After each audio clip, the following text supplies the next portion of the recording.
بسم الله الحمد لله والصلاة والسلام على رسول الله وعلى آله وأصحابه ومن والاه. nyuma yo gushimira Uwiteka Allah subhanahu wa ta'ala no gusabira amahoro n'imigisha intumwa Muhammad sallallahu alayhi wasallama we nabiwe n'abasangira ngendo be n'abazakomeza kugera ikirenge mu cyabo kuzageza ku munsi w'imperuka, dusaba Uwiteka Allah subhanahu wa ta'ala ko yadushyira muri abo ngabo. Bavandimwe, dukomeje isomo ryacu mu gusobanura igitabo Umdatul Fiqh cya Ibn Qudama al-Maqdisi, aho uyu munsi dutangira n'isomo rya mbere muri fiqh al-muamalat. Isomo rya mbere mu bijyanye n'amasomo n'amabwiriza n'amategeko y'imikorere n'imikoranire hagati y'abantu. Iyi fiqh al-muamalat nicyo gice cya kabiri mu bice bya fiqh. Nkuko twavuze ko igice cya mbere ari fiqh al-ibadat, tumazemo igihe kirekire cyane tukiga, ubu nibwo twimukiye mu gice cya kabiri, nacyo kitari gito na busa mu bijyanye no gusobanura no gusobanukirwa kubwo bwinshi bw'amategeko n'amabwiriza akirimo. Ibi ngibi bituma iki gice nacyo kiba kigari cyane kandi kikaguka cyane kubera ko gifite byinshi mu bikigenga. Iyi fiqh al-muamalat niyo fiqh irimo kandi inakubiyemo ibijyanye n'ubucuruzi n'amabwiriza y'ubucuruzi abigenga. Aha niho tuzabona ibijyanye na riba, ibigura n'ibigurishwa, ugura n'ugurisha, ibyemewe kugurwa n'ibitemewe kugurwa, uburyo bwo kugura no kugurisha, n'ibindi mu bijyanye nko kuguza n'ibijyanye n'ibyo twakita nk'amande n'ibindi bitandukanye mu byinjira mu muryango w'ubucuruzi nk'ingwate n'ibindi byose bitandukanye. Ese bishingira kuki? Nibihe bikorwa bite? Ninde ubikora? Ninde ubyemererwa? Inzira ye aba ari iyihe? Aha ngaha rero tuzatangirana n'uyu muryango w'ubucuruzi, aho tuzarebera hamwe byinshi mu bijyanye n'ubucuruzi, amategeko adasanzwe buri wa wundi wese ushaka kwinjira mu bucuruzi yarakwiye kubasobanukiwe. Bavandimwe, ntabwo byemewe muri Islam ko umuntu yinjira mu igikorwa gifitanye isano n'idini usibye ko agomba kubanza gusobanukirwa icyo Uwisilamu bukivugaho, ibyemewe muri cyo n'ibitemewe muri cyo, ninde ukijyamo ni nande ukijyamo. Ese ntureba ko iyo umuntu agiye gushora imari ye mu gikorwa runaka abanza gukurikirana, akamenya amabwiriza akigenga, akamenya aho isoko nyaryo riri, akamenya abakirimo n'abatakirimo, akamenya inzira zo bakora kugira ngo babashe kubona abakiriya bahagije cyangwa se no kugira ngo babashe kubona ibindi bicuruzwa bihagije. Ese ntubona ko iyo umuntu agiye kubaka inzu ye abanza kumenya ubutaka agiye kubakamo, akamenya ibipimo byabwo aho biva n'aho bigera, akamenya amategeko n'amabwiriza icyo avuga kuri ubwo butaka n'ako gace agiye kubakamo n'ibindi bitandukanye, hanyuma akabona kwinjira mu bijyanye n'amapula y'inzu, aho yandika akagena yewe na buri gato n'akanini mu bizashyirwa mu nzu n'ibizashyirwa ku nzu. Niba ubwo bumenyi bwose abukeneye mu buzima bw'isi, no mu nzu ashobora kubaka umuyaga ukayinyuraho umunsi umwe ukayishyira hasi, cyangwa se ubucuruzi ashobora kwinjiramo iryo joro yarayinjiyemo akarara anapfuye, ni kubera iki atagomba kubanza mbere ya byose gushyira imbere gusobanukirwa idini irabivugaho iki, kugira ngo ejo ninunguka nzamenye ko nungutse halali, nimpomba nzamenye ko nta rubanza mfitanye n'Uwiteka Allah subhanahu wa ta'ala mu guhomba kwanjye, hanyuma nzabe mfite umutima utuje. Iki nicyo yarakwiye guheraho mbere yuko ahera kuri bya bindi bikikije bijyanye n'inyungu z'isi, kubera ko izi nyungu z'isi nta mbibi zigira, nta n'ubwinshi bifite, buri ubifite wese ararira, utabifite rimwe na rimwe ugasanga ari utuje kurushaho. Ni byiza ko tubanza gutekereza ku Mana, tugatekereza ku idini mbere yuko dutekereza ku isi nibirangira. Bavandimwe Islam, ubumenyi bwo kumenya ubucuruzi n'itegeko kuri buri wa wundi wese ushaka kwinjira mu bucuruzi, nk'uko ari n'itegeko kubamenya ibidini kugira ngo babashe gusobanurira no gusobanura amabwiriza agenga ubucuruzi, by'umwihariko ko ari ubuzima uwo ari wese agomba kunyuramo, kuko nk'uko abamenyi bavuga ngo ntawubaho ku isi usibye ko aba ari ugura cyangwa se ugurisha cyangwa se ubifatanya byombi uko byakabaye. Naho iyo umuntu ashatse kubishyira ku ruhande nk'aho bitamureba, uyu nguyu aba ari mu byago bikomeye cyane. Umwanditsi rahimahullah aravuga ati kitabul bay', umuryango w'ubucuruzi. Ubucuruzi ni ukugura no kugurisha, ibyo nibyo bikubiyemo ijambo ubucuruzi. Ugura n'ugurisha abo bose baba bari mu bucuruzi, yaba rugura bari mu bucuruzi yewe n'ugurisha bari mu bucuruzi. Ntago umucuruzi ari wa wundi ugurisha gusa, ahubwo n'ugura nawe abari mu bucuruzi, kubera ko ari umuryango buri wese agomba kunyuramo. Ubucuruzi ni igikorwa mu bikorwa byemewe n'Uwiteka Allah subhanahu wa ta'ala, bikagirwa halali muri Qur'ani no muri sunna z'intumwa y'Imana Muhammadin sallallahu alayhi wa sallama. Abamenyi bose bakabyemeranyaho, n'ubwenge bwa muntu bukemeranya ko ubucuruzi ari ibwiriza rigomba kugenga ikiremwa muntu. Ese ntubona ko Nyagasani Allah subhanahu wa ta'ala muri Qur'ani ntagatifu avuga ati wa ahalla Allahu al-bay'a wa harrama ar-riba? Nyagasani yaziruye ubucuruzi arangije aziririza riba n'inyungu z'imirengera zidashingiye ku kuri no gutinya Imana yewe no kugira impuhwe. Ibi ngibi ni dalili igihagije ya Qur'an igaragaza ko Nyagasani yaziriye ubucuruzi. Nyagasani yaziriye ubucuruzi abuzirura no muri ibada zitandukanye, aho Nyagasani avuga ati walaysa alaykum junahun an tabtaghu fadlan min rabbikum. Ntacyo bitwaye muramutse muje no gucuruza igihe mwaje muri hijja, kubera ko Nyagasani yavugaga kuri wa wundi uje mu mutambagiro mutagatifu akeneye no kugurisha. Ni nayo mpamvu na nyuma y'isengesho ry'Ijuma avuga ati ya ayuha alladhina amanu idha nudiya lis-salat lijum'a fas'u ila dhikrillahi wa dharu al-bay'. Ati yemwe abemeye Imana nihamagarwa impamagaro y'isengesho ry'Ijuma, mujye mwihutira kwibuka Imana, mureke ubucuruzi. Aha Nyagasani avuze kureka ubucuruzi atari uko abujije ko abantu batemeye gucuruza, ahubwo nuko aya masaha binjiyemo hari igifite agaciro kurusha ubucuruzi.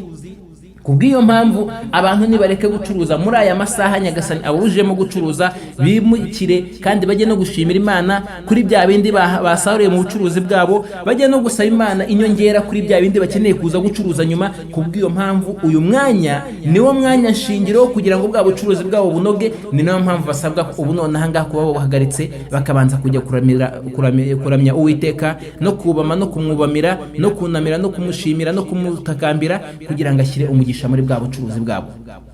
Hanyuma Nyagasani akavuga ati fa idha qudiyat as-salat, isengesho nirangira ry'Ijuma, fantashiru fil ardi wabtaghu min fadlillah. Ngaho none mukwirakwire imihanda yose y'isi, mushakishe ineza n'ibyiza by'Imana muri bwa bucuruzi bwanyu. Nyagasani rero yemereye ubucuruzi, yemerera umuntu ko agomba gucuruza kubera yuko uyu muntu koko akeneye gucuruza. Intumwa y'Imana Muhammadin sallallahu alaihi wasallam muri hadithi zitandukanye nyinshi, muri zo hadithi ya Ibn Umar radiyallahu anhu aravuga ati al-bay'an bil khiyar ma lam yatafarraqa.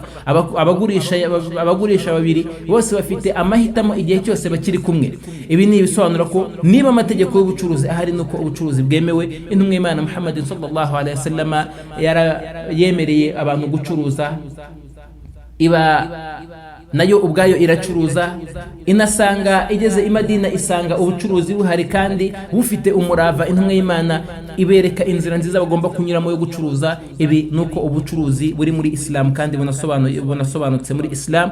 Ndagira ngo nanababwire ko nta muryango mu miryango y'ubucuruzi usibye ko urimo hadithi y'Intumwa y'Imana Muhammadin sallallahu alayhi wa sallam isobanura uburyo uwo muryango ugomba gukorwamo n'uburyo iyo nzira igomba gukorwamo, kabone nubwo kaba ari gato muko umuntu atatekereza ariko Ubuislamu bwarabivuze. Naam, bugomba kubivuga kubera ko ni idini yuzuye. Naam, bugomba kubivuga uko ni idini ifitiye impuhwe ikiremwa muntu n'umuntu. Naam, bugomba kubivuga kubera ko idini y'Ubuislamu niyo ngurane nyayo y'ikiremwa muntu kugira ngo kibashe kuba mu buzima bw'isi gituje kandi gitekanye. Ntago rero bugomba gusigana gatoya mu bijyanye n'amabwiriza agenga ikiremwa muntu, by'umwihariko muri buriya buzima bwa buri munsi.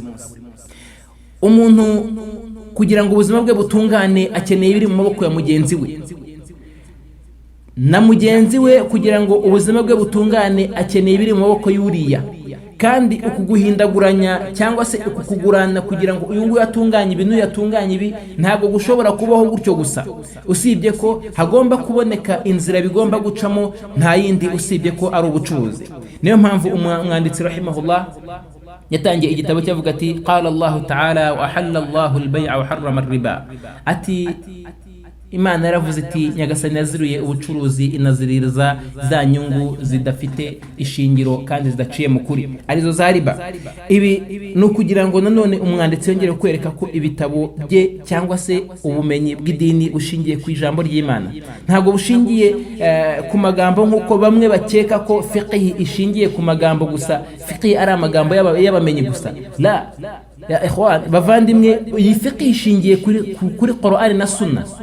nta n'ijambo na rimwe umumenya ashobora kuvuga usibye ko afite ahari komora muri Qur'an cyangwa muri Sunna, ariko kubwo kwaguka kw'ibitekerezo bye n'ubushishozi bwe no gucukumbura kwe, uyu nguyu utazi icyo ashingiyeho n'uyu nguyu utaramenya inzira y'ubumenyi muri fiqh ya Islamu ashobora gukeka ko ari ijambo rivuye mu bitekerezo bye, ariko nyamara wallahi nta masala muri masail usibye ko ibifiteho ishingiye cyangwa se ifite isa nayo yashingiyeho cyangwa se ifite dalili y'umwihariko yashingiyeho, ariko igomba kuba ifite aho ishingiye. Umumenyero ashingira ahangaha atangira kuri Qur'an ati nyagasani yaziriye ubucuruzi aziririza riba. Arangije aravuga ati wal bay'u, naho ubucuruzi aravuga ati muawadatul mali bil mali, ni ukugurana umutungo ku mutungo. Ubucuruzi buri hagati y'ibintu bitatu, ni hagati yo kugurana umutungo, ni ukuvuga ngo hari ikiguzi hakaba n'igihagarara n'ikigurishwa. Iki kiguzi ubusanzwe abamenyi bagishyira hagati y'izahabu n'ifeza. Ikiguzi kiri hagati y'izahabu n'ifeza, ari byo uyu munsi wa none byasimbuwe n'amafaranga cyangwa se n'uyu mutungo ugendanwa w'impapuro cyangwa se ibiceri. Ibi ngibi ari byo byasimbuye izahabu n'ifeza, ariko byose iyo ugarutse ku nkomoko yabyo usanga bikomoka ku giciro cy'izahabu cyangwa se bigakomoka ku giciro cy'ifeza. Ari nayo mpamvu usanga izi nyandiko z'amafaranga ziba zitandukanye mu gaciro bitewe n'aho zikomoka cyangwa se bitewe n'ubushobozi bwa ba nyiri ziriya nyandiko. Ndavuga ibihugu bikoresha ziriya nyandiko bitewe n'imitungo yabyo bifite mu bubiko bw'izahabu n'ifeza, mu byo twita ngo ni ububiko bw'isi, ibyo bita Banki Mondiale. Ibyo ngibyo nibyo bigenda bituma amafaranga agenda arushaho gutandukana bitewe nanone n'ibicuruzwa bashyirira ku isoko n'ibyo bahaha. Ibi byose bigenda bigira uruhare mu kuzamura agaciro ka ziriya nyandiko cyangwa se kumanura agaciro ka ziriya nyandiko. Aha rero dufite ikigurishwa tukagira n'ikiguzi. Icyo kiguzi aricyo ayo mafaranga. Ubucuruzi buri hagati y'ibintu bitatu. Icya mbere ni ukugurana ikigurishwa n'ikigurishwa, nko kuba ubwo ari nabwo bucuruzi busanzwe bwari bushingiyeho mbere y'uko ubucuruzi bushyashya buza bwo kugurana igigurishwa n'ikiguzi. Ikigurishwa n'ikigurishwa ni nko kuba umuntu akeneye amasaka ariko afite ibigori, hari mugenzi we ukeneye ibigori akamujyanira ibigori, uriya akamuha amasaka. Amasaka ni ikigurishwa n'ibigori ni ikigurishwa. Ibyo ngibyo byombi kubigurana ubwabyo ni ubucuruzi, ari nabwo bwari ubucuruzi bwa mbere mu ntangiriro z'ubucuruzi. Hanyuma hakabaho n'ubucuruzi bwo kugurana ikiguzi n'ikiguzi. Ikiguzi n'ikiguzi nibwo bucuruzi bugezweho bw'ubucuruzi bw'ubuvunjayi no kugurana amafaranga bitewe n'amoko yayo cyangwa se n'imikoreshereze yayo. Ubu buvunjayi aho umuntu atanga amayero bakamuha amadolari cyangwa se agatanga amapawundi bakamuha amadinari n'ibindi nk'ibyo ngibyo. Uyu nguyu nawe ni ubucuruzi buri hagati y'ikiguzi n'ikiguzi. Icya gatatu ni hagati y'ikiguzi n'ikigurishwa, aho ushobora gutanga amafaranga bakaguha igitabo cyangwa se ugatanga igitabo bakaguha amafaranga. Ibi ngibi ni hagati y'ikiguzi n'ikigurishwa. Nta wundi muryango wa gatatu, nta n'indi nzira ya gatatu iri mu bucuruzi usibye iyi ngiyi. Aha wenda igishobora kwiyongeramo ariko nacyo kinjira mu bigurishwa ni ibijyanye n'inyungu zidafatika zishobora kuva muri bya bindi byaguzwe, aho umuntu ashobora gutanga ikigurishwa cyangwa se ikiguzi akagura inyungu runaka. Ziriya nyungu icyo gihe nazo ziba zinjiye mu kigurishwa kubera yuko nazo umuntu aba akeneye kuzigura, kandi ubwazo izo ngizo ntago zibara nk'amafaranga nk'uko tubara amafaranga cyangwa se andi madovize akoreshwa. Umwanditsi rero ati ni ukugurana umutungo ku mutungo ugambiriye kuwutunga. Ari uyu nguyu uguze arashaka gutunga ibyo aguze, ari n'uyu nguyu ugurishije arashaka gutunga ari amafaranga na kiriya kiguzi yahawe gituruka kuri biriya yagurishije. Iyo buri wese arashaka kugira ngo atunge ibyo yakiriye, ibi ngibi nibyo byita kugurisha.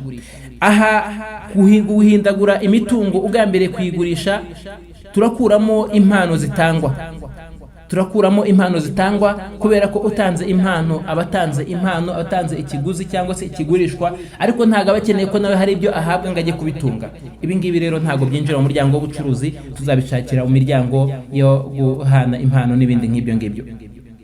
Umwanditsi rahimahullah aravuga ati wayajuzu bay'u kulli mamlukin fihi naf'un mubah, biremewe muri Islamu ko hagurishwa buri icyo umuntu afite kirimo inyungu zemewe, fihi naf'un mubahun, harimo inyungu kandi zemewe. Aha iri jambo ni ijambo rigari cyane, aho umwanditsi rahimahullah avuga ati kirimo inyungu kandi zemewe. Icyo bisobanuye ko hari inyungu zishobora kuba ziri mu kintu ariko zitemewe, cyangwa se ikintu kikaba cyemewe ariko nta nyungu zirimo. Ibi byombi nta na kimwe cyemerewe kugurishwa muri byo, yaba ari igifite inyungu zitemewe ntago icyo ngicyo kigurishwa, cyangwa se igifite icyemewe ariko kidafite inyungu, iki ngiki ntago kigurishwa. Urugero kugira ngo byumvikane, kubera ko uyu muryango ni umuryango ukeneye gusobanurwa cyane, kubera ko uba urimo rimwe na rimwe n'amagambo asa nkaho asobetse ukuntu ku buryo ushobora kugora bamwe muri bo. Nuko urugero, ikintu gifite inyungu, none ahangaha turemeranya ko isukari ifite inyungu. Iyi sukari ifite inyungu kandi iranemewe, ni na mubah, iranemewe. Kubw'iyo mpamvu iyi ngiyi yemewe ko umuntu ayigura anayigurisha, iremewe iyi ngiyi ko ikorerwaho ubucuruzi. Icya kabiri, hari igifite inyungu ariko kitemewe. Urugero ni inzoga.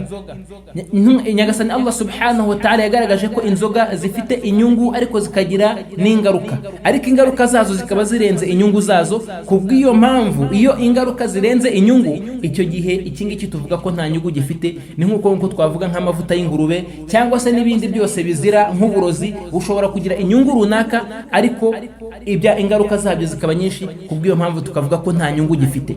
Iki gihe iki ngiki gifite inyungu, cyangwa nako iki ngiki gifite inyungu, iyi nzoga ifite inyungu ariko ntago yemewe. Kubw'iyo mpamvu ikaba ari haramu, ntago byemewe ko umuntu ayigura cyangwa se ayigurisha. Cyangwa se kugurisha intwaro mu gihe cy'ubushyamirane hagati y'abantu, abantu bakaba bafitanye ubushyamirane, ukagurisha intwaro uruhande runaka. Izi ntwaro ubusanzwe zifite inyungu, ariko ubu ngubu ntago byemewe muri Islam ko uzigurisha uru ruhande cyangwa se n'uru nguru, kubera ko ugiye gukongeza intambara hagati yabo. Hanyuma ikiba cyemewe kidafite inyungu, urugero ni wenda urushishi. Agashishi muri Islam ntacyo gatwaye, karanemewe, ariko kugafata ko nk'agashishi ukakagurisha umuntu wigenderaga mu muhanda ukamubwira uti mpereza ifaranga rimwe nguhe agashishi, ibi ngibi nta nyungu bifite. Kubw'iyo mpamvu iyi ngiyi ntago ubucuruzi bwemewe. Ahangaha havanwamo igihe uriya ukagura ashobora kuba afite ikindi agiye ukabyazamo umusaruro, nko kuba ashobora kuba ari umushakashatsi runaka, ari agashishi kari ahantu runaka wenda kataba ahandi, uyu nguyu akaba gakeneye kujya ajya ugakoraho ubushakashatsi cyangwa se ku zindi nyungu. Ibyo ngibyo bishyirwa ku ruhande, ariko umuntu wigendera mu muhanda ubusanzwe tuziranye ko ntacyo akeneye ku gashishi, kuko anagashatse yanakitoragurira hasi, si ngombwa ko ukamutoragurira. Kubw'iyo mpamvu we ukamuzana ukamubwira uti mpereza amafaranga nguhe aka gashishi, akayaguha. Ubu bucuruzi ntabwo babwemeye muri Islam, kubera ko aguze ikidafite akamaro, kuko namara ukagura arakica cyangwa akajugunye, kubera ko inshishi hose zirahari. Ibi ngibi rero ntabwo byemewe. Nko kugura ubutaka busanzwe budafite ikindi bugiye gukora, cyangwa se budafite icyo uri ubuguzi agiye kubyazamo umusaruro, ibi ngibi ntabwo byemewe. Ni nk'uko nguko rimwe na rimwe hinjiramo n'imiryango yo kugurisha ibintu bidafite agaciro kangana n'agaciro kabyo. Urugero, umuntu akaba afite ikaramu, ariko kubera ko iyi karamu yakozweho na runaka, akaba yayizamura akayigurisha amamiliyoni n'amamiliyoni. Ibi ngibi muri Islam ntabwo byemewe, kubera ko imbere tuzayibona ko agaciro k'ikintu nanone kagomba kujyana n'inyungu gifite. Ntago abayisilamu tugendera muri rwa rujijo no mu isi imeze nk'iy'inzozi, ngo kubera ko runaka yakoze kuri kino kintu ningikoraho ndamera nkawe, cyangwa se n'izindi nzozi nk'izo ngizo, cyangwa se abantu bazamvuga ko meze nkawe. Ibyo ngibyo ntago muri Islam tubyemera, kubera ko ubusanzwe biba bishingiye ku bujiji, binashingiye no ku bwenge butuzuye mbere yuko binashingira ku bujiji. Ni nayo mpamvu Ubuislamu utemera ibyo ngibyo n'ubucuruzi bumeze gutyo. Umwanditsi rahimahullah ahangaha akomeza avuga ati illa al-kalb, ati ikindi kitemewe gucuruzwa ni imbwa. Imbwa ntabwo yemerewe gucuruzwa muri Islam. Imbwa ntabwo yemerewe gucuruzwa muri Islam kubera ko avuga ati fa innahu la yajuzu bay'uhu wala yajibu ghurmuhu ala mutlifihi. Imbwa ntabwo yemerewe gucuruzwa muri Islam. Arangije yongeraho n'ijambo rivuga ngo kubera ko ritemeye gucuruzwa kandi nanone ikaba nta gihano cy'itegeko kiri kuri wa wundi ushobora kuba yangije imbwa igihe imbwa yamuhagaze mu nzira cyangwa se igashaka kumuhohotera. Ubusanzwe imbwa ntago muri Islam byemewe kuyorora usibye ku nyungu gusa nkuko tubibona muri hadithi y'intumwa y'Imana Muhammad sallallahu alaihi wasallam aho ivuga ngo man iqtana qalban illa kalba mashiyan aw saydin, wa wundi wese uzorora imbwa usibye imbwa gusa yo kuragira amatungo cyangwa se imbwa yo guhiga, intumwa y'Imana Muhammad sallallahu alaihi wasallam iravuga ngo naqasa min amalihi kulla yawmin qiratan, buri munsi agenda atakaza ibyiza bingana n'imisozi ibiri ya zahabu. Hadithi ni sahih yakiriwe na Bukhari. Bisobanuye ko imbwa rero atari mu matungo yororwa, atari no matungo atungwa. Yewe muri hadithi zindi zikanagaragaza ko abamarayika batinjira mu nzu irimo imbwa. Kubw'iyo mpamvu igikorwa nk'icyo ngicyo kihagarika ibyo byiza n'imigisha myinshi itandukanye. Ntago iki ngiki kiri mu mwanya w'ubucuruzi kabone nubwo hari inyungu runaka cyangwa se hari ukwishimisha runaka umuntu ashobora kukigiraho. Muri hadithi zindi zitandukanye intumwa y'Imana yavuga ngo thamanul kalbi khabith, igiguzi cy'imbwa ni ikiguzi kibi. No muri hadithi ya Jabir radiyallahu anhu Imana imwishimire agaragaza ko intumwa y'Imana Muhammad sallallahu alayhi wasallam yanze kandi akanamagana ubucuruzi bw'imbwa n'ibigurwa n'ibiguzi cyangwa se n'imitungo ikomotse mu bucuruzi bw'imbwa. Ahangaha iyi mbwa ifite umwihariko, ariko kuri iyi mbwa ugereranyaho n'ibindi byose biba bitemewe kuba umuntu yabigura. Urugero nko kuba umuntu yajya kurangura injangwe cyangwa se akajya kurangura n'ibindi bintu bitandukanye atari inyamaswa zifite akamaro cyangwa se ngo zinaribwe, nko kuba umuntu yagenda akajya kugura nk'intare akayishyira nko mu modoka ye gusa nk'umutako, cyangwa se akayishyira mu nzu iwe cyangwa akayishyira mu rugo iwe akayifungirana kugira ngo gusa ajye yireba cyangwa se yumve umutontomo n'ibindi nk'ibyo ngibyo. Ubu ntago ari ubucuruzi bwemewe muri Islam. Ubu bucuruzi ntago byemewe kugura iki ngiki. N'ukigurishije uyu nguyu aba ariye umutungo w'amahugu kubera ko ibi ntago biri mu mwanya byemerewe gucuruzwa muri Islam. Kubw'iyo mpamvu rero umwanditsi rahimahullah niyo mpamvu yatanze urugero kumbwa kugira ngo hagenerweho cyangwa se hapangirweho n'ibindi byose biri mu mwanya w'imbwa cyangwa se biri mu gaciro k'imbwa n'ibindi nk'ibyo ngibyo, ukuyemo gusa yambwa ihiga na yambwa iragira amatungo cyangwa se yambwa ifite akamaro ifite usibye yambwa y'umutako n'izindi bita ngo zirimo kurera abana n'ibindi nk'ibyo ngibyo. Ntabwo Islam yigeze ishyira ikiremwa nk'imbwa mu biremwa bikwiye kurera abana cyangwa se abasaza cyangwa abakecuru. N'ubikora ibi ngibi azirikane ko arimo gutandukira amabwiriza y'Uwiteka Allah subhanahu wa ta'ala, ari no kwambura agaciro ikiremwa muntu, cyaba ari urubyaro rwe arimo kureresha imbwa cyangwa se uyu mubyeyi we cyangwa se undi muntu wese ukuze arimo kuha imbwa ngo imukorere serivisi ze, nyamara Nyagasani yaramushyize kuri we ko agomba kuzikora cyangwa se agashaka ikiremwa muntu kugira ngo kizikore. Umuntu yiga kucyo abana nawe cyane. Ese uyu mwana wawe niyiga kubaho nk'imbwa cyangwa no kubana abantu nk'ubanira imbwa, uzaba wubatse iyihe si? Uzaba wubatse ejo hawe hazaza hehe? Uyu ni wa wundi utazavuga ngo yumve, uyu ni wa wundi uzaba afite imiterere n'imyumvire nk'iyimbwa cyangwa se nk'inyamaswa yamureze. Ibi muri Islam ntago byemewe. Ibi muri Islam no kurengera no kwadukira no kurengera amategeko y'Ubuyisilamu. Aha dushingiye ahangaha cyangwa se dufatiye ahangaha ni kigaragara ko Ubuyisilamu bwemeye kugurisha inyungu zitandukanye n'ibindi bintu bitandukanye, ariko byaciwe mu bwenge kandi binafite n'agaciro hagati y'abantu. Ntago Ubuyisilamu bwagize icyo bubuza usibye ko bwakibujije kubw'ubugenge, nta nubwo hari icyo bwategetse usibye ko bwagitegetse kubw'inyungu zishingiye kuri kiriya. Aha biragaragara ko Ubuyisilamu bwemeye kugurisha ibindi bintu bitandukanye n'izindi nyungu abantu bashobora kumvikanaho ariko zidafite dalili izibuza. Imbwa ishobora kugira inyungu nyinshi zitandukanye, rimwe na rimwe zikomeye, ariko icyo gihe kubera ko ifite dalili izibuza, ikaba ifite n'ijambo ibuza izo nyungu zitandukanye zo umuntu ashobora gushingiraho agiye kuyikoreramo ubucuruzi, ahangaha umuntu agomba kurekera. Ni nkuko nguko mu nzoga no mu ngurube no mu bindi bitandukanye hashobora kuba harimo inyungu nyinshi zitandukanye, no mu masanamu n'ibiki. Birahagije gusa ko umuntu yavuga ngo ndakira cyangwa se ndunguka, ubwabyo ni inyungu. Ariko iyo nyungu kuba yarabaye haramu muri Islam, iyo ngiyo niho nyine amategeko nicyo amaze, no kugira ngo cayure abantu hagaragare abemera amategeko n'abatemera amategeko. Ariko ibindi bisigaye biremeye ko umuntu ashobora kubigurisha, kabone nubwo byaba ari ukugurisha izina, nkuko bimenyereye ko mu bucuruzi umuntu ashobora kugurisha izina runaka ry'igicuruzwa cyangwa se ry'uruganda cyangwa ry'iduka bijyanye nuko abantu bemeranye. Biremeye ko umuntu ashobora kugurisha igihangano cye, byaba ari igitabo yanditse cy'ubumenyi cyangwa se amagambo yavuze akayashyira urugero kuri kasete cyangwa kuri CD cyangwa se ku kindi kintu icyo ari cyo cyose gishobora kugurishwa, akakigurisha ashingiye kugurisha biriya birimo, adashingiye kugurisha kiriya kintu nka CD ubwayo cyangwa CD cyangwa kasete kuri kasete, ahubwo agambiriye kugurisha ibirimo. Ibyo ngibyo muri Islam biremewe ko n'umuntu ashobora kugurisha n'imigabane ye runaka afite, byaba ari muri sosiyete cyangwa se n'ahandi hantu hatandukanye. Ibi ngibi biremewe muri Islam, ariko nanone bikaba bitemewe ko umuntu agurisha igifite ingaruka, nko kuba yagurisha kasete y'umuziki cyangwa se gitari zicuranga imiziki n'ibindi bikoresho bikoreshwa mu miziki, cyangwa se ngo abe yagurisha cyangwa se akore ubucuruzi mu kinyamakuru urugero gitangaza cyangwa se cyigisha ubwangizi cyangwa se ubusambanyi, cyangwa gikwirakwiza imico mibi n'indi idahwitse, cyangwa gikwirakwiza amacakubiri n'ibindi nk'ibyo ngibyo. Ibyo ntabwo byemeye ko umuyisilamu agicuruza, ntabwo byemeye ko umuyisilamu agishinga, nta nubwo byemeye ko umuyisilamu akora muri kiriya kinyamakuru cyangwa se muri biriya bikorwa biteza ubwangizi bikateza n'ubwiryane hagati y'abantu.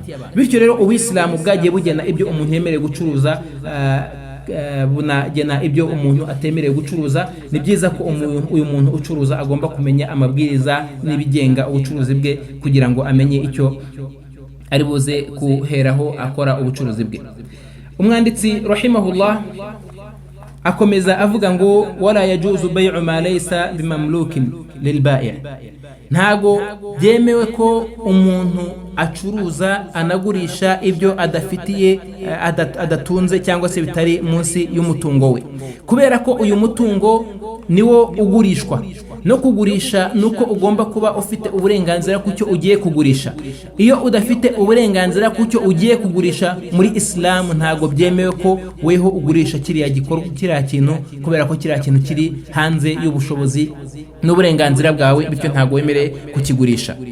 Ibyo turabikomora muri hadithi y'intumwa y'Imana Muhammadin sallallahu alayhi wa sallam, hadithi ya Hakim bin Hizam radiyallahu anhu, aho yaje kubwira intumwa y'Imana Muhammadin sallallahu alayhi wa sallam, aramubwira ati ya Rasulullah, hari igihe mba ndi mu isoko umuntu akaza kunshakaho ikintu runaka ntacyo mfite, hanyuma nkakimugurisha, twamara kumvikana igiciro akanyishyura, hanyuma nkajya kukigura nkaza nkakimugurisha. Ubwo ni bwa bucuruzi bw'ubukomisiyoneri busa nkaho bumenyerewe muri kino gihe turimo. Intumwa y'Imana Muhammadin sallallahu alayhi wa sallam iramubwira iti la tabi' ma laysa indaka, uramenye ntukagurishe, ntabwo byemerewe, ntabwo wemerewe kugurisha icyo udafite, kubera ko ugutunga niko gukomokamo ubucuruzi. Iyo umuntu atari umutunzi, adafite umutungo, nta nubwo ashobora kwinjira mu bucuruzi, kubera ko ntacyo afite agurisha.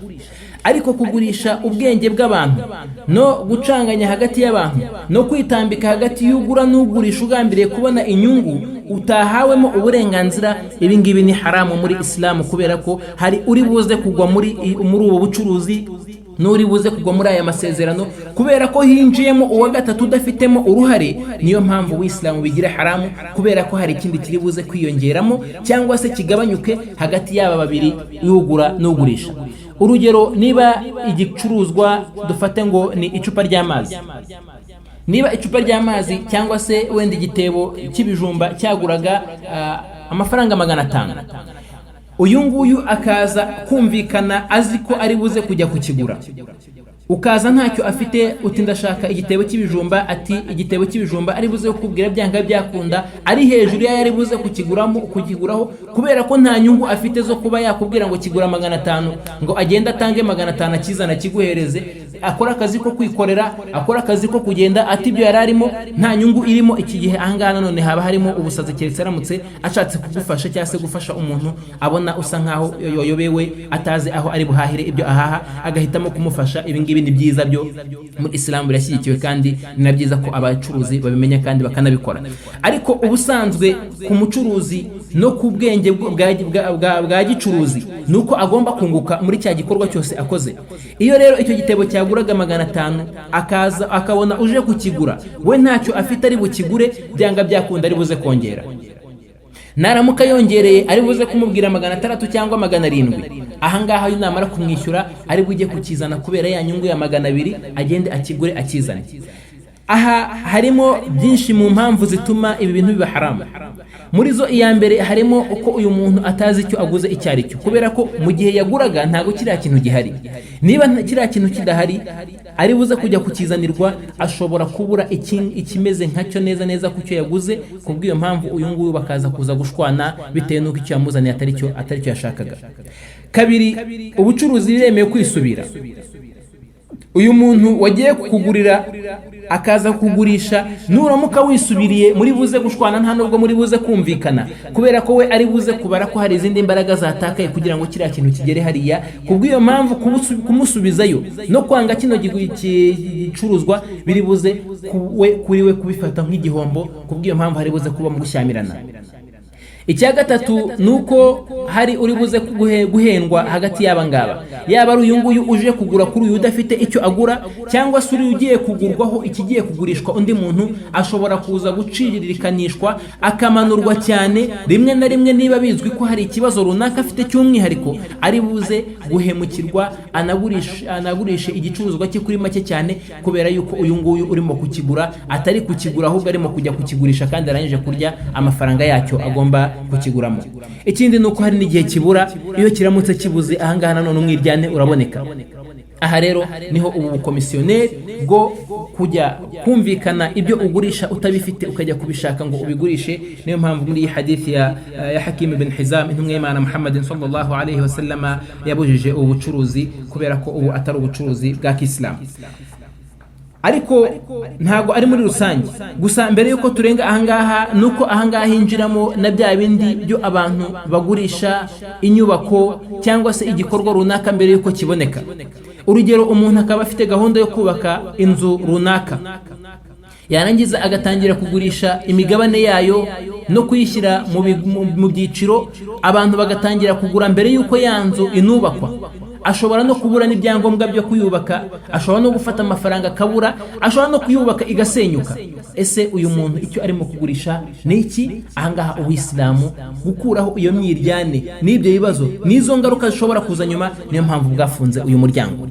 Aha nanone hinjiramo ubucuruzi bukorwa namwe mu mabanki.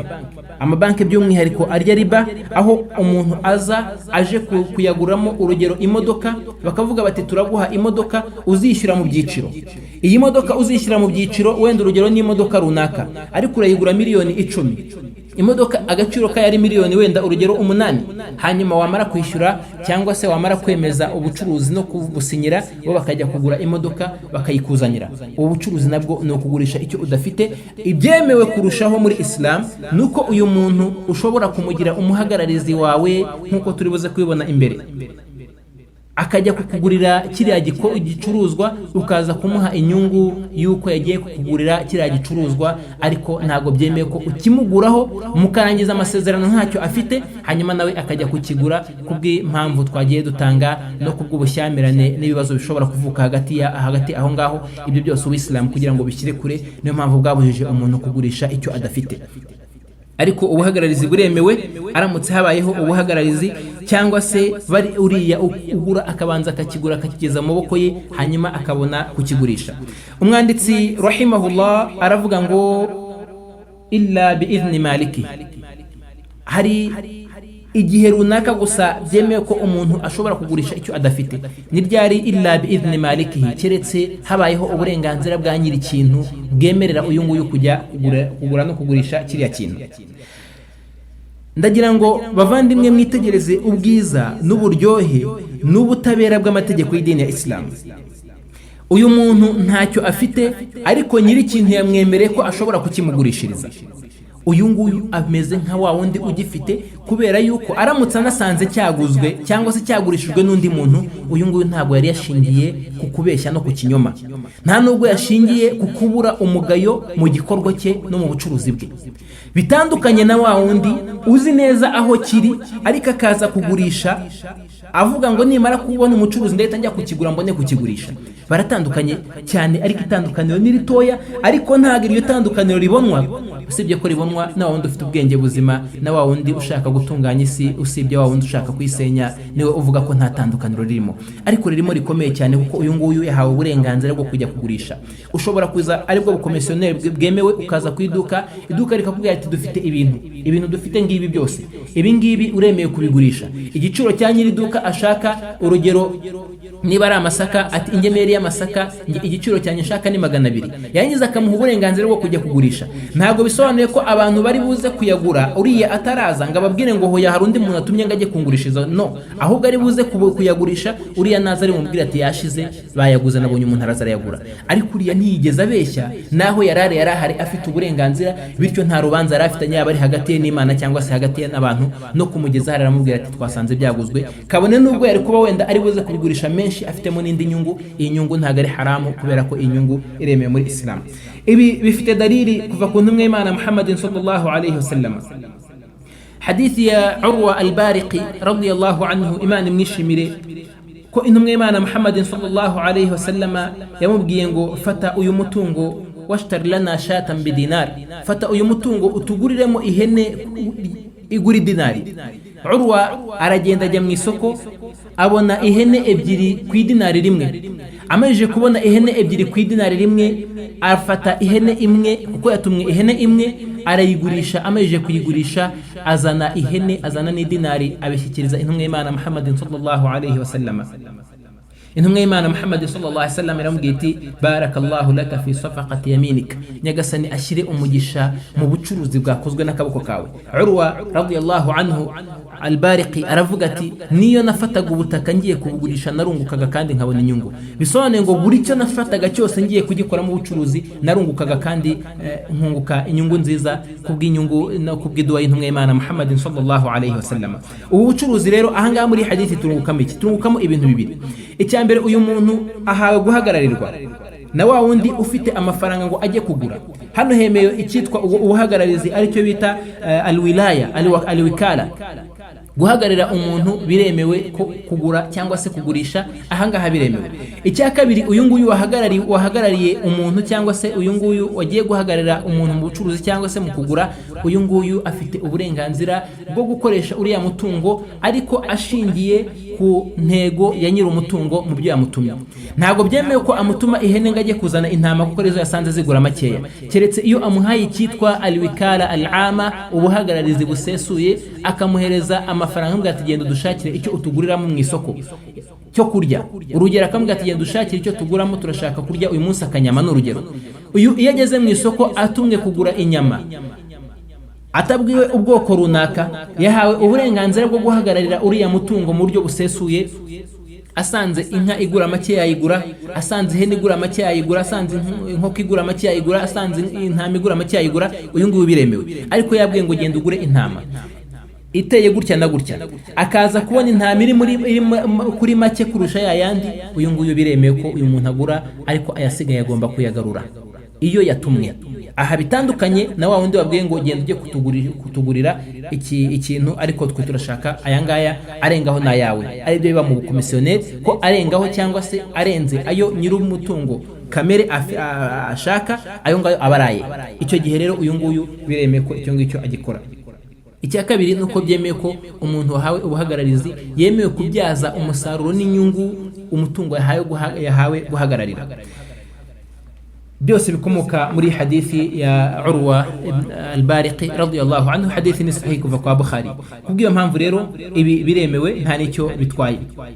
Umwanditsi rahimahullah aravuga ati au wilayata alayhi, ni ukuvuga ngo uwa mbere yemeye ni wa wundi wahawe wahawe uburenganzira bwo gucuruza cyangwa se guhagararira umucuruzi cyangwa se ugura muri bya bindi agiye kugura cyangwa kugurisha. Uwa kabiri ni ufite icyo bita alwilaya. Wilaya ni ukureberera. Alwilaya ni ukureberera. Urebererwa muri Islam harebererwa abantu ubusanzwe mu kurebererwa by'umwihariko, hari kurebererwa by'umwihariko, hari no kurebererwa bya rusange. Kurebererwa bya rusange ni bya bindi bihabwa abayobozi bakareberera abo bayoboye mu mitungo yabo no mu bindi bikorwa byabo bitandukanye. Urugero, umuyobozi muri Islam yemereye kureberera imitungo idafite nyirayo yose, ko yemereye kuyirebera. Yemereye no kureberera inyungu rusange z'abantu ashingiye ku bijyanye n'uburyo inyungu zihagazemo. Ibyo ngibyo ababyemerewe, uyu nguyu aba afite uburenganzira bwa rusange. Ariko umuyobozi ntago yemerewe gufata inzu y'umuntu ngo ayigurishe mu gihe nyir'inzu ahari. Ariko inzu iramutse igaragaye ko nta nyirayo ifite, cyangwa se umuntu akaba yatanga inzu mu nzira y'Imana akavuga ati iyi nzu ndayitanze izagirira akamaro wenda urugero abantu, hanyuma bikagaragara ko ka kamaro yashaka ko iriya nzu igirira abantu katagishobotse, iyo umutungo muri Islam umuntu arangije kuwutanga bayawutanze ntabwo uba ukiri uwe, keretse iyo awutije. Ariko iyo awutanze kuwutanga uba utakiri uwe. Icyo gihe rero habonetse izindi nyungu zishobora kuva muri iriya nzu, za zindi zo yashaka zitagihari. Urugero, ashobora kuwutanga kugira ngo wenda urugero ureberere abapfakazi, bikagaragara ko aho ngaho hari nta mupfakazi ukihari. Uyu muyobozi niwe wemeza ngo izindi nyungu ni izihe, ese igurishwe hakoreshwemo igikorwa runaka, ese ugenze gutya bikorwe gutya. Ni nk'uko nguko umuntu aramutse yubatse umusigiti cyangwa se atanze ikibanza cy'umusigiti, uyu muntu nta burenganzira aba agifite kuri uriya musigiti. Uyu musigiti uri munsi y'amaboko y'abayisilamu. Ni nk'uko n'indi mitungo idafite ba nyirayo ntago irekwa ngo yangirike, ahubwo umuyobozi niwe uyihagararira kugira ngo ayibyaze umusaruro. Ubwo n'ubureberezi muri rusange tuzaburebera hamwe neza mu buryo bwagutse nitugera ku muryango w'ubuhagararizi n'ubureberezi. Ariko ahangaha turimo turabinyuramo gusa bijyanye n'aho tugeze. Naho ubureberezi bw'umwihariko burebererwa hagati y'umusazi n'umwana w'uruhinja, ibyo twita imfubyi, cyangwa se na wa wundi udafite ubwenge bwiza bumuha gutunganya mu mitungo ye. Abo batatu barebererwa ubureberezi bw'umwihariko. Abangaba rero umureberera we afite nawe uburenganzira bwo kumugurira cyangwa se kumugurishiriza ashingiye ku nyungu zimugarukaho, nk'uko umwanditsi ahangaha rahimahullah abivuga. Na Nyagasani nawe akavuga ngo wala taqrabu mala al-yatama illa billati hiya ahsan. Muramenye ntimuzegere imitungo, wala taqrabu mala al-yatimi illa billati hiya ahsan. Muramenye ntimuzagire icyo mukora ku mitungo y'imfubyi keretse bya bindi bizaba ari byiza kuri bo. Umwanditsi rahimahullah arangije aravuga ati wala bay'u ma la yanfa'u fihi kal hasharat. Nta nubwo byemewe kugurisha ikidafite akamaro, urugero nko kugurisha agashishi nk'uko twabivuze, cyangwa se kugurisha akandi kantu kadafite inyungu. Mu bidafite inyungu harimo n'ikintu kidavamo inyungu kabone nubwo kibaye cyinshi cyavamo inyungu. Urugero, umuntu kugurisha agaceri kamwe kukagurisha umuntu ubusanzwe nta nyungu zirimo, nkuko twabivuze tuvanemo babandi bagiye kujya gukora pipiniyeri cyangwa se wundi ushaka agaceri kamwe gagiye ugashyira muri laboratoire n'ibindi nk'ibyo ngibyo. Abo ngabo ntabwo barimo, ariko turi mu buzima rusange kuko ibyo ni ibindi bintu biza bikurwa muri bya bindi. Ibyo ngibyo ntabwo bihabwa hukumu kuko bifite ubusobanuro bwabyo bw'umwihariko. Ariko umuntu aje kugurisha urugero isaka rimwe ntabwo ryemewe kugurishwa, nabyo byinjira bidafite akamaro. Cyangwa se umuntu aje kugurisha akanyugunyugu, cyangwa se kugurisha agashishi cyangwa akamonyo n'akandi kantu nk'ako ngako, utwo ngutwo ntago byemewe muri Islam ko uyu muntu aza kubigurisha. Mu bidafite inyungu byose byinjira aho ngaho, cyangwa se ibifite inyungu zishingiye ku bugoryi. Inyungu zishingiye ku bugoryi ntago muri Islam zitwa inyungu. Urugero ni nk'umuntu kuba wenda, urugero nk'uko twabivuze, umuntu ashobora kuza akagura kwifotorana n'umuntu runaka. izo ni inyungu zishingiye ku bugoryi, usibye ko gusa n'ifoto ubwayo ifite andi mabwiriza yayo ayigenga ajyana muri haramu kurusha uko ajyana muri halali, akaba haramu. Ariko urugero iramutse yemewe, umuntu akaza akishyura amafaranga gusa kugira ngo yifotoranye n'umuntu runaka, cyangwa se gutanga amafaranga ugura isinye runaka ko umuntu agusinyira mu kiganza cyangwa se agusinyira mu gitabo cy'ugenda usinyishaho abantu, aya mafaranga n'izi nyungu ni inyungu z'ubugoryi, ntabwo zemewe muri Islam ko uyu muntu azigura, keretse aramutse ari mu bushakashatsi. Ibyo ngibyo twavuze ko bifite umuryango wabyo bishakirwamo, cyangwa se ari mu bindi bijyanye wenda no kwemeza inyandiko z'urukiko, cyangwa se kwemeza ko yahuye n'uyu muntu n'ibindi nk'ibyo ngibyo bifite izindi nyungu n'andi matubwiriza abiremba. Ibyo ngibyo ntabwo byinjira muri uyu muryango. Ariko gusa hari umuntu uriho ufite ubushake bwo kuba yaza ku muntu akamubwira ati nsinyira mu kiganza ngo y'ibihumbi 200 kubera ko wenda uyu muntu azwi, cyangwa se bitewe n'urukundo amukunda n'ibindi nk'ibyo ngibyo. Izi nyungu ntabwo zemerwa muri Islam, nta nubwo zishyirwa mu byitwa inyungu. Umwanditsi aravuga ati wala ma naf'u muharram, wala ma naf'uhu muharram, cyangwa se ibya bindi bifite inyungu za haramu twabivuze hejuru, nk'urugero nk'inzoga cyangwa se almayit cyangwa se ikipfishije. Inzoga ni haramu kuzigurisha zo n'ibizikomokaho, ni haramu kugurisha inzoga, ni haramu curuza inzoga, ni haramu kugurira umuntu inzoga, ni haramu guha umuntu amafaranga yo kugura inzoga, ni haramu kora ahakorerwa inzoga n'ibindi nk'ibyo byose, kubera ko icyambere inzoga zangiza ubwenge bw'umuntu. Twirengagize ko hari icyo zimara muri ekonomi cyangwa se mu bucuruzi no mu bukungu. Ibyo ngibyo ubukungu bwa Kisilamu bushingiye ku cyo Ubuyisilamu bwemera no kubidafitiye inyungu abantu, no kubifitiye inyungu abantu. Naho ibidafitiye inyungu abantu cyangwa se biteza umwiryane n'amacakubiri, cyangwa se byangiza, cyangwa se bishobora kuzana izindi ngaruka zitari nziza, ibi ngibi muri Islam ntabwo byitwa inyungu. Ntabwo Ubuyisilamu bureba umutungo nk'ikintu shingiro, ahubwo Ubuyisilamu bureba umutungo nk'igikoresho cyo kwifashisha umuntu kugira ngo ubuzima butungane. Ntago ubuzima bw'Ubuyisilamu bushingira ku mutungo, ahubwo bubona umutungo nk'igikoresho gishobora gufasha umuntu kugira ngo atunganye ubuzima bwe. Kubw'iyo mpamvu, niyo mpamvu Ubuyisilamu butemera ko umuntu acuruza inzoga cyangwa se ayigurira umuntu, cyangwa se akora mu ruganda ruyicuruza n'ibindi byose bifitanye isano n'inzoga, nko kuba yaba umuhamya w'amasezerano yayo, cyangwa se akaba umwanditsi w'amasezerano n'ibindi nk'ibyo ngibyo. Intumwa y'Imana Muhammadin sallallahu alayhi wa sallama yagaragaje ko ibyo byose ari haramu, kandi ko bitemewe ko umuntu abikoramo. Mu nzoga hinjiramo n'ibindi byose bisindisha, ibiyobyabwenge byose. Mu biyobyabwenge bigezweho, byaba ari ibikomoka mu ifu cyangwa se mu mpumuro cyangwa mu matabi n'ibindi, ibyo byose ni haramu ku Muyisilamu ko abigurisha, kubera ko ari ibyazirijwe muri Islam. Ntago yemerewe kubigurisha cyangwa se kubigurishwa, cyangwa se ngo arye umutungo wabikomotsemo ari wo wabigizemo uruhare, cyangwa ngo abe umwanditsi, umuhamya, cyangwa se n'igice mu bice bifatikanya kugira ngo izi nyungu z'ubu bucuruzi bwa haramu buboneke, bw'ibiyobyabwenge n'ibindi byose bitandukanye. Umwanditsi aravuga ngo cyangwa se ikipfushije. Ikipfushije kirimo ibice bibiri. Igice cya mbere harimo ikipfushije, aricyo cy'ikiremwa muntu.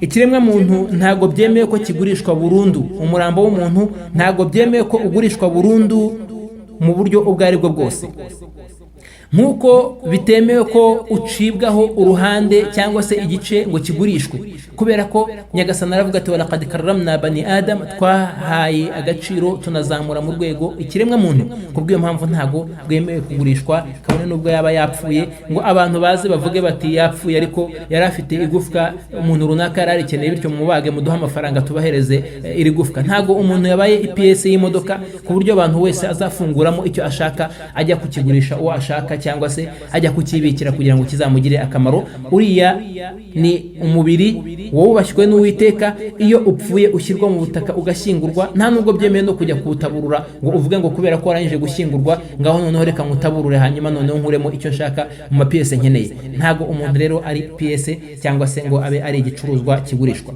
Hari hamwe gusa bishobora kwemerwa ku igihe hakeneye gukorwa ubushakashatsi bw'icyorezo gikomeye cyane kimereye nabi abantu. Uyu mubiri nawo ugomba kugurishwa, ntago ari umubiri w'Umuyisilamu, nta nubwo ari umubiri w'Umukristo, ahubwo bamwe mu bamenyi babona ko umubiri w'abantu basenga ibigirwamana cyangwa se abatemera Imana burundu, uyu nguyu muri ba bandi batwikwa iyo bamaze kwitaba Imana, ko uyu nguyu bashobora wenda ntago tuvuze tubyemeje ariko wenda bashobora kuwufata bakajya kugira ibyo bawigiraho igihe bakeneye kubyiga ariko nta bundi buryo ushobora gukoreshwa usibye gukenera umubiri w'umuntu kugira ngo ukoreshwe naho umuntu muri Islam yubashywe ari muzima akanubahwa yapfuye mbonereho nahangaha no kuvuga ko bitemewe n'umuntu kuba yagurisha urugingo mu ngingo zimugize nko kuba yajya kugurisha impyiko cyangwa se ijisho cyangwa igufwa cyangwa iryinyo cyangwa se urundi rugingo mu ngingo zimugize kubera ko uyu mubiri ntago ari umutungo wawe ni nayo mpamvu niyo uwangije muri Islam hari amategeko n'amabwiriza aguhana kubw'iyo mpamvu so umutungo wawe ugurisha cyangwa se ngukuremo amapiyese uko ushaka ugurishe uwo ushaka wime uwo ushaka mu bijyanye n'imirambo hiyongeraho nanone hari umurambo noneho w'inyamaswa umurambo w'inyamaswa ntago wemewe kugurishwa kubera ko ikipfishije kiba ari haramu ikipfushije ni haramu kukirya ni na haramu kukigurisha ntago intumwa y'Imana Muhammad sallallahu alaihi wasallam n'ubuyisilamu bwigeze bwemera ko umuntu agurisha biriya byipfushije kubera ko bitemewe muri hadithi ya Jabir muri hadithi ya Bukhari na Muslim Jabir radiyallahu anhu avuga ko intumwa y'Imana Muhammad sallallahu alaihi wasallam ubwo yafunguraga yavuze iti inna allaha wa rasulahu harrama bay'ul khamri wal maytati wal khinzir wal asnam nyagasani n'intumwa yayo nyagasani Imana n'intumwa yayo baziririje gucuruza inzoga no gucuruza ibyipfishije intumbi no gucuruza ingurube no gucuruza ibigirwamana bya bibumbano by'ibigirwamana byasengwaga ibyo byose intumwa y'Imana yarabizirije kubw'iyo mpamvu ntago byemeye ko ibi bintu bicuruzwa ntago byemeye ko bicuruzwa kubw'impamvu ebyiri ariko zose zishingiye ku mwanda iya mbere ni umwanda ubirimo ibi byipfishije n'izi ngurube n'inzoga ibi birimo imyanda nkuko twabibonye aho nyagasani avuga ko harimo umwanda hakabamo n'inyungu ariko umwanda wayo n'ingaruka zawo zikaba ari nyinshi kurusha inyungu kubw'iyo mpamvu ari ingurube ari inzoga n'umurambo intumbi ibi byose birimo umwanda nta nubwo byemewe kuribwa muri Islam nta nubwo ari muri Islam gusa n'ubwenge buzima ntabwo bwemera kurya iyi nka yikubisa hasi igapfa cyangwa se yagonzwe n'imodoka igapfa cyangwa se yarwaye igapfa ibi ntabwo byemewe kubera ko kuriya kubagwa bifite andi mabwiriza abireba tuzareba mu muryango wo kubaga niba tutarabirebyemo twabirebyemo ubwo twigaga umuryango wa hijja ko ari amaraso asohoka hari byinshi asohokana nabyo muri mikrobe no mu bishobora kwangiza umuntu bityo kuguma mu mubiri hari icyo byangiza n'ababandi bose barya ibyipfushije barabizi ko inyama yabazwe n'iyipfushije bitandukanye yewe no mu biciro kenshi na kenshi biba bitandukanye icyo ni ikigaragaza ubugenge no kuri kw'idini ya Islam mu kuziriza biriya aha kuziririza kubigurisha harimo no kuziririza kugurisha ingingo zibigize harimo n'urugingo rushobora kwitwa ko rwipfishije igihe nyir'urugingo nyir'urugingo kitabazwe urugero umuntu kuba ashobora guca umurizo w'inka akawugurisha ibyo abantu bamwe bazi bimwe mu bice bizweho nk'umukiya kuba waca umurizo w'inka ukawugurisha ni haramu muri Islam ntabwo byemewe cyangwa se kuba wayifata intama ukayica igisembasembe wa murizo wayo munini ukawugurisha cyangwa ukawurya ntabwo byemewe muri Islam kubera ko igomba gukinjwa yose nk'uko yakabaye nk'inka cyangwa se intama cyangwa se ikarekwa niba yipfishije n'ingingo zose zipfishije ariko havanwamo ingingo zitagira ubuzima ingingo zitagira ubuzima ni nk'inzara urugero igihe zikenewe ibikonjo byayo igihe bikenewe cyangwa se ihembe igihe rikenewe kuko ihembe ubusanzwe nta buzima riba rifite ubwaryo bwo nk'ihembe cyangwa ubwoya buri kuri ririya tungo buriya bwoya na biriya bikoresho bitagira ubuzima bishobora no kuvaho ari nzima ntigire icyo iba ibingibi ntabwo byitwa ko bigira ubuzima ibingibi biremewe ko umuntu ashobora kubyungukamo mu dini ya Islam umwanditsi rahimahullah aravuga ati wala bay'u ma'dumin cyangwa se kugurisha ikidahari aravuga ngo kalladhi tahmiluhu ammatuhu aw shajaratuhu nta nubwo byemeye ko umuntu agurisha ikidahari nko kugurisha urugero igihatswe kugurisha igihatswe muri Islam ntago byemewe cyangwa se kugurisha amatunda y'umurima utari wera ibyo bitaga ngo ni bay'u sinin aw al-awam gucuruza imyaka pana imyaka y'ibiribwa imyaka y'ibihe gucuruza ibihe no gucuruza ibihe runaka by'ubuhinzi ibyo biba hehe biba aho umuntu aza hari ugukodesha umurima ibyo bita kwatira, hari no kugura ibikomoka mu murima. Ibyo ni ibintu bibiri bitandukanye. Gukodesha umurima ibi ngibi tuzabishakira mu muryango wo gukodesha nituwugeraho, ibi ngibi inshallah ntacyo bitwaye. Ariko noneho kugura umusaruro w'umurima ukawugura mu gihe runaka, ibi ngibi nibyo bitemewe muri Islam. Kuba umuntu yaza akavuga ati umurima wanjye ubusanzwe musaruramo toni 5 z'ibigori, none weho ugiye kuwugura igihe kingana n'imyaka 5, nge nzakomeza nguhinge ariko umusaruro wawo wose ni weho uzawuhabwa. Uyu muntu agahita yishyura amafaranga iyo izahingwamo imyaka 5, buri mwaka bakajya basarura bamuhereza bamumenera mu bigega. Ibi ngibi ntago byemewe muri Islam, kubera ko nkuko twabivuze, ntuzi niba iyo myaka yindi uzabasha guhinga, ntuzi niba uzaba ukiriho, ntuzi niba ubuhinzi buzakunda, ntuzi ibyorezo bizaza, ntuzi niba n'umurimo wawe uzera yewe. Ibyo byose ni bituma ubucuruzi buba haramu, ntibwemerwe muri Islam. Cyangwa se kuza ukareba wenda urugero inyana, ukavuga uti iyi nyana niramuka ihatse ikiza izabyara ni ngewe nzakigura nkiguze, ntabwo ari nzakigura nkiguze ku mafaranga runaka, ariko ari nzakigura. Icyo gihe umunsi wo kugura nibwo twita ko ubucuruzi bwabaye, ariko umunsi wo kugura iyo ubaye ikigurishwa kidahari, ibi ngibi muri Islam biba ari haram, ntabwo byemewe kubera umwiryane n'izindi ngaruka bishobora guteza. Tukaba twasozeza ahangaha dusaba Uwiteka Allah subhanahu wa ta'ala ko yatworohereza kandi akadutera inkunga muri uwo muryango mugari twinjiyemo, no muri buno busobanuro bwagutse tuzinjiramo muri bino bijyanye n'uyu muryango w'ubucuruzi, aho tuzakomeza n'ubutaha nyine gukomeza kureberera hamwe no gusobanura amabwiriza agenga ubucuruzi kuzageza aho Imana izabishakira. Dusaba Uwiteka Allah subhanahu wa ta'ala ko yabishyira ku mizani yacu y'ibyiza, kandi ko yabiduha kubikora nta wundi tubyereka usibye Uwiteka Allah subhanahu wa ta'ala.